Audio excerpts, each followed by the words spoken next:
Alhamdulillah, sudah kita bacakan beberapa hadis Rasulullah Sallallahu Alaihi Wasallam dalam bab iman yang terkait kepada beberapa hal. Dan pada hari ini hadis yang pertama yang kita bacakan yang bernomor 29 dari Ausad, dia berkata, Abu Bakar radhiyallahu an berkhutbah kepada kami. Dia berkata, Rasulullah sallallahu alaihi wasallam bersabda,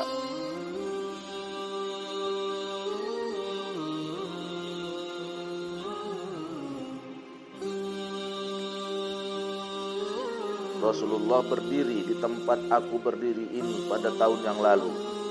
Lalu menangislah Abu Bakar. Kemudian melanjutkan, mintalah kepada Allah akan perlindungan dari segala keburukan, karena sesudah keyakinan kepada Allah tidaklah seseorang diberi sesuatu yang lebih utama daripada perlindungan dari segala keburukan.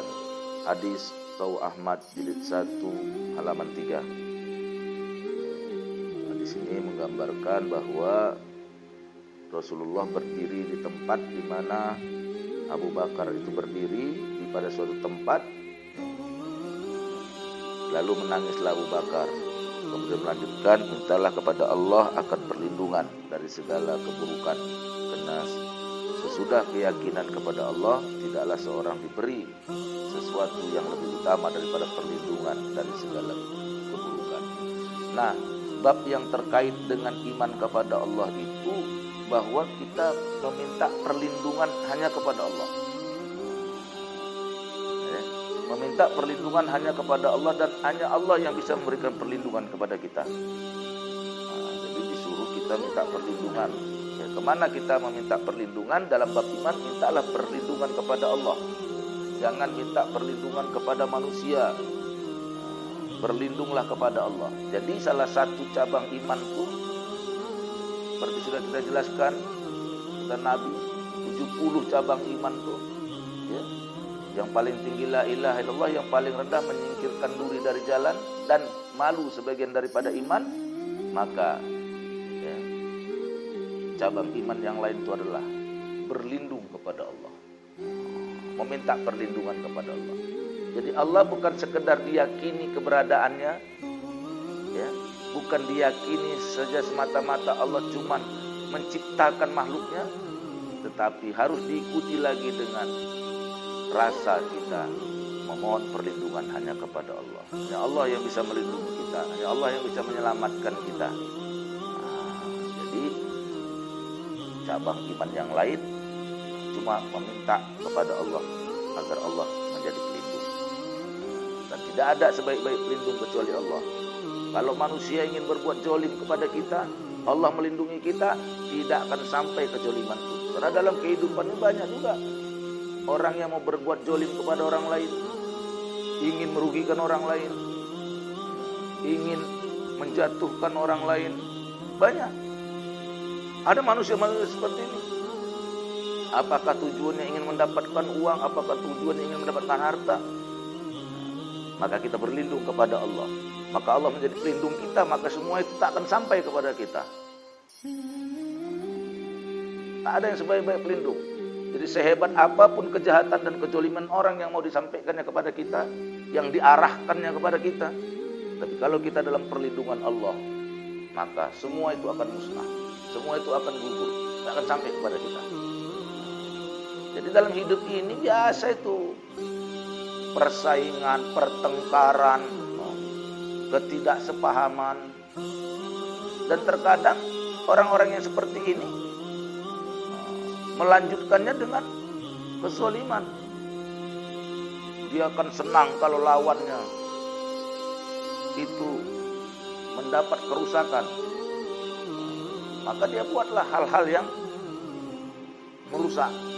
Tapi kalau orang itu berlindung kepada Allah, maka Allah menjadi pelindung. Tidak akan sampai.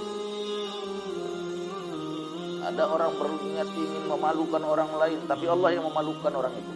Ada orang ingin menjatuhkan orang lain, tapi karena orang yang dimaksudnya itu berlindung kepada Allah, maka dia yang terjatuh. Wah, ya. Kadang nggak nampak dia melawan. Nggak nampak dia melawan. Jadi ada kadang-kadang kezoliman dilawan juga. Tapi jika orang sudah berlindung kepada Allah, dia nggak kelihatan melawan. Tapi nggak sampai. Ya. Dia yang ingin membunuh orang itu, tapi dia yang terbunuh. Dia yang ingin mematikan orang itu, ternyata dia yang duluan mati. Itulah kalau kita berlindung kepada Allah. Jadi kalau kita berlindung kepada Allah, maka segala kezaliman yang diarahkan orang kepada kita akan kembali kepada orang itu. Ada kembali kepada orang itu. Kembali kepada orang yang mau berbuat zalim. Ya. Jadi jangan takut kita untuk berlindung kepada Allah. Nah, inilah cabang iman yang lain. Dari sekian banyak 70 cabang iman itu, salah satunya menjadikan Allah sebagai tempat berlindung, menjadikan Allah sebagai tempat bernaung. Ya. Baik. Hadis berikutnya dari Amr bin Su'aib, dari ayahnya, dari kakeknya, bahwasanya Nabi bersabda, awal kebaikan umat ini adalah dengan keyakinan dan juhud, sedangkan awal kehancuran adalah dengan kebakhilan dan angan-angan. Masya Allah. Ya. Jadi kata Rasul, awal kebaikan umat adalah dengan keyakinan dan juhud. Keyakinan. Ya. Jadi keyakinan ini meliputi tadi itu. Keyakinan kita kepada Allah meliputi segala hal. Kita serahkan kepada Allah. Kita bergantung kepada Allah. Kita meminta kepada Allah. Kita berlindung kepada Allah. Nah, semuanya keyakinan itu ada. Bukan sekedar ditanya, ada Tuhan? Ada. Siapa Tuhan? Allah. Saya menjadikan alam semesta, Allah. Tidak cukup hanya itu. Tapi batinnya, totalitas, lahir dan batinnya, yakin. Jadi kadang-kadang ada juga orang punya ilmu gak yakin. Dia tahu tapi gak yakin.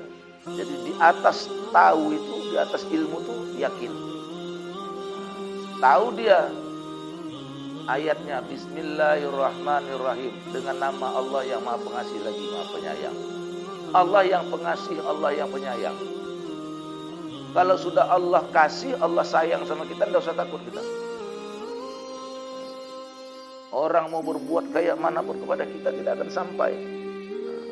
Yakin. Dan yang kedua juhud. Itulah awal kebangkitan umat.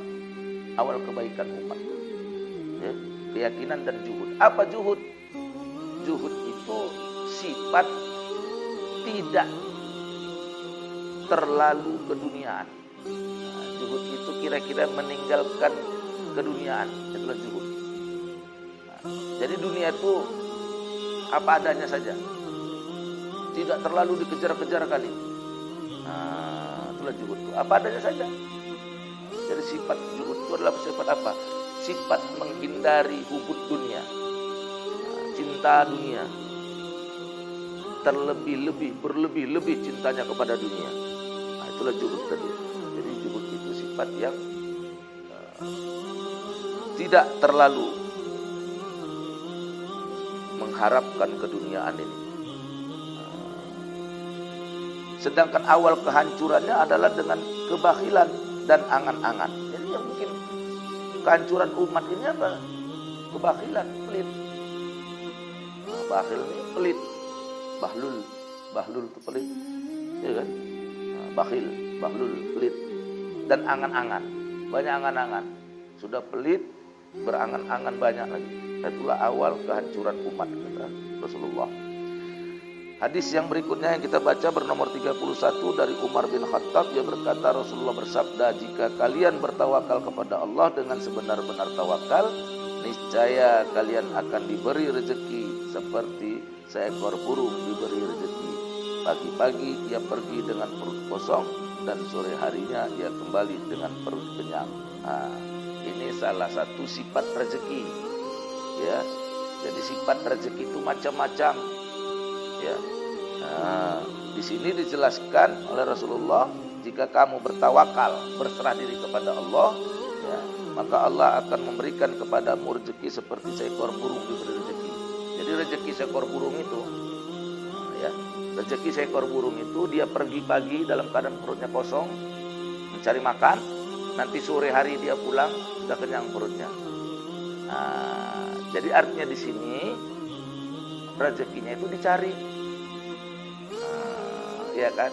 Nah, atau kalau saya bilang bukan mencari sebenarnya, mengambil, rezekinya diambil, bukan dicari, karena Allah sudah menebarkan rezeki, ya kan? Allah sudah menebarkan rezeki. Kita tinggal mengutip rezeki yang diberikan Allah, yang ditebarkan Allah itu. Kita tinggal mengutip. Jadi ini ada rezeki seperti rezeki seekor burung. Ada rezeki itu seperti apa? Seperti laba-laba. Laba-laba itu buat sarang, ya kan? Buat sarang. Nah, duduk saja dia di situ, dia nggak kemana-mana, nggak keluar dari sarangnya. Nanti datang hewan, binatang-binatang kecil, serangga, tuh masuk itu dimakannya. Nah, dia nggak kemana-mana. Ada rezeki seperti itu. Ada sifat rezeki lagi didapat dengan apa? Seperti memberikan makan seekor ayam atau memberikan makan ayam. Ayam itu datang kalau kita taburkan makanan. Kita taburkan jagung, kita taburkan pelet, itu ayam datang. Benar. Nah, jadi istilahnya rezeki itu didapat dengan bersedekah. Nah, rezeki itu didapat dengan bersedekah, ya. Itu dia. Ya. Nah, mudah-mudahan dengan sebagian yang kita bacakan hadis-hadis Rasulullah terkait dengan iman ini ada manfaatnya kepada kita bersama. Sebagai akhir daripada pembacaan kitab ini, mari kita kirimkan Al-Fatihah kepada Masyaikh kita, Syekh Maulana Muhammad Yusuf Al-Kandalawi radhiyallahu an, wa Syekh Maulana Muhammad Sa'ad Al-Kandalawi, wa lahum Al-Fatihah. A'udzubillahi minasyaitonir rajim. Bismillahirrahmanirrahim. Alhamdulillahi rabbil alamin, arrahmanir rahim, maliki yaumiddin. Iyyaka na'budu wa iyyaka nasta'in. Ihdinas siratal mustaqim. Siratal ladzina an'amta 'alaihim ghairil maghdubi 'alaihim waladdallin.